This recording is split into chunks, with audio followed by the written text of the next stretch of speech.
জুলাই গণ অভ্যুত্থানের প্রথম শহীদ আবু সাইদ হত্যা মামলায় ৩০ আসামির বিরুদ্ধে অভিযোগ গঠনের দ্বিতীয় দিনের শুনানি চলছে। গ্রেফতার ৬ আসামির পক্ষে তাদের নিয়োগ করা আইনজীবী এবং পলাতক ২৪ আসামির পক্ষে রাষ্ট্রনিযুক্ত আইনজীবী শুনানি করছেন। সোমবার এ মামলায় শুনানি শেষ করে প্রসিকিউশন তারা ৩০ আসামির বিচার শুরুর আবেদন জানিয়েছেন। এরই মধ্যে আবু সাইদ হত্যা মামলায় রংপুরের বেগম রোকেয়া বিশ্ববিদ্যালয়ের সাবেক প্রক্টর শরীফুল ইসলাম, পুলিশের সাবেক সহকারী উপপরিদর্শক আমির হোসেন, কনস্টেবল সুজন চন্দ্র রায় ও ছাত্রলীগ নেতা ইমরান চৌধুরীকে ট্রাইব্যুনালে হাজির করা হয়েছে। গত ৩০ জুন এ মামলায় আনুষ্ঠানিক অভিযোগ দাখিল করে প্রসিকিউশন। ওই দিন ৩০ আসামির বিরুদ্ধে আনা অভিযোগ আমলে নেন ট্রাইব্যুনাল 2।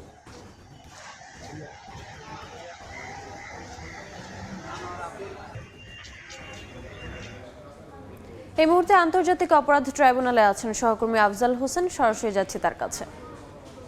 আফজাল,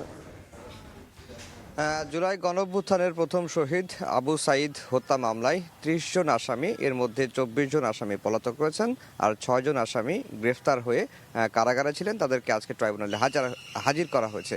এখন আজকে যে প্রক্রিয়া সেটি হচ্ছে যে ৩০ জন আসামির মধ্যে যেহেতু ২৪ জন পলাতক আসামি রয়েছেন, সেই ২৪ জন পলাতক আসামির পক্ষে সরকারি খরচে, রাষ্ট্রের খরচে ৪ জন আইনজীবী নিয়োগ করা হয়েছে। এর আগে আমরা দেখেছিলাম যে ট্রাইব্যুনাল ২ আদেশ দিয়েছেন যে পলাতকদের যে তালিকা পত্রিকায় প্রকাশিত হয়েছে, সেই পত্রিকায় প্রকাশিত তালিকার ক্রমিক নম্বর ধরে ১ থেকে ৬, ৬ থেকে ১২, ১২ থেকে ১৮, ১৮ থেকে ২৪ এরকম করে ৬ জন পলাতক আসামির পক্ষে একজন করে আইনজীবী ট্রাইব্যুনাল এর আগেই নিয়োগ দিয়েছিলেন এবং সেই হিসাবে যারা নিয়োগ পেয়েছেন তারা কিন্তু প্রস্তুতি নিয়ে এসেছিলেন এবং পলাতক আসামিদের অব্যাহতি চেয়ে তারা একটু আবেদনও করেছিলেন। কিন্তু আজকে ট্রাইব্যুনালে এসে যেটি হলো সেটি দেখে অনেকটা স্টেট ডিফেন্স যারা ছিলেন তারা অবাক হয়েছেন।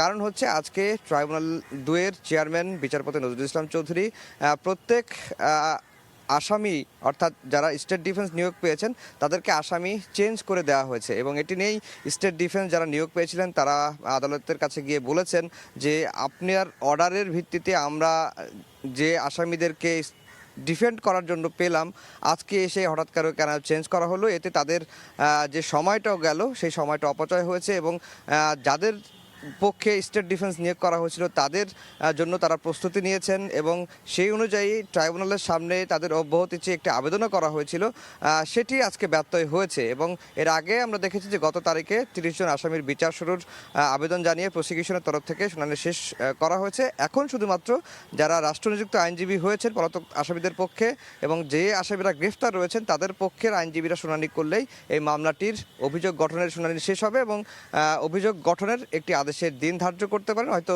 যদি আজকে শেষ হয় তাহলে অভিযোগ গঠনের আদেশও দিতে পারেন আন্তর্জাতিক অপরাধ ট্রাইব্যুনাল ২। তো এই ছিল আন্তর্জাতিক অপরাধ ট্রাইব্যুনাল থেকে আমার কাছে সবশেষ খবর। সরাসরি যুক্ত ছিলাম আন্তর্জাতিক অপরাধ ট্রাইব্যুনালে।